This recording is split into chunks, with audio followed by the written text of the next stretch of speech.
الحمد لله الذي قدرنا في سابق علمه بالفضل والإحسان وزين بجواهر الجمعة رقاب الشهور والأعوام.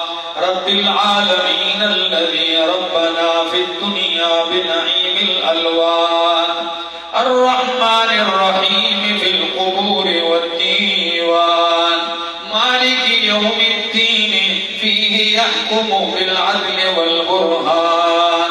إياك نعبد حق العبودية في كل حين وآن، وإياك نستعين على جميع الأعداء من الجن والإنس والشيطان. اهدنا الصراط المستقيم بالاستقامة على التوحيد والإيمان، صراط الذين أنعمت عليهم بالهداية إلى سبيل الجنان، غير المغضوب عليهم من أهل الكفر والشرك والطغيان ولا الضالين من أهل الأهواء والبدعة والعصيان. آمين. إجابة لله تعالى ولرسوله شوقا إلى لقاء الرحمن. وأشهد أن لا إله إلا الله وحده لا شريك له، شهادة كاملة موصلة إلى الجنة والرضوان.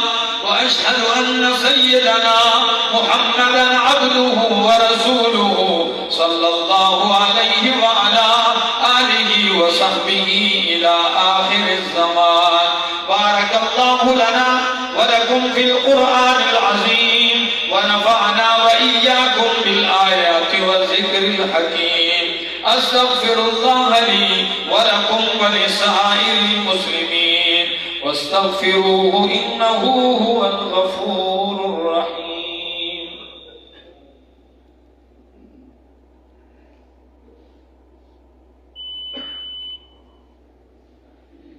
الحمد لله وحده لا شريك له، صدق وعده ونصر عبده وأعز جنده وهزم الأحزاب وحده. والصلاة والسلام على من لا نبي بعده ولا رسول بعده ولا معصوم بعده، الذي قال في خطبة حجته الأخيرة: إني قد تركت فيكم كتاب الله إن اعتصمتم به فلن تضلوا بعده.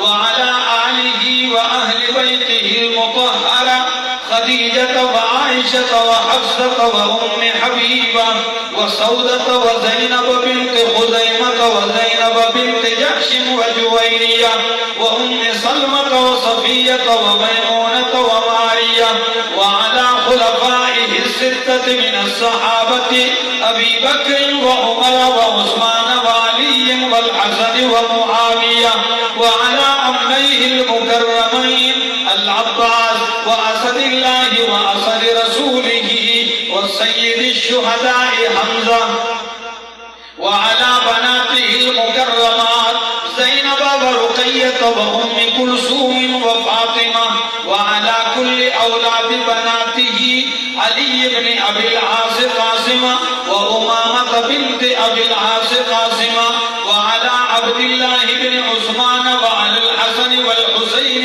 ابني علي المرتضى رضوان الله تعالى عليهم أجمعين إلى يوم القيامة. أما بعد، فأعوذ بالله من الشيطان الرجيم. بسم الله الرحمن الرحيم.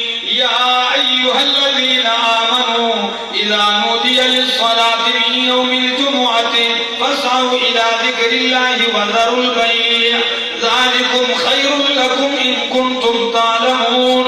إن الله يأمر بالعدل والإحسان وإيتاء ذي القربى وينهى عن الفحشاء والمنكر والبغي، يعظكم لعلكم تذكرون. فاذكروا الله يذكركم وادعوه يستجب لكم، ولذكر الله تعالى أعلى وأولى وأعز وأجل وأتم وأهم وأكبر، والله يعلم تصنعون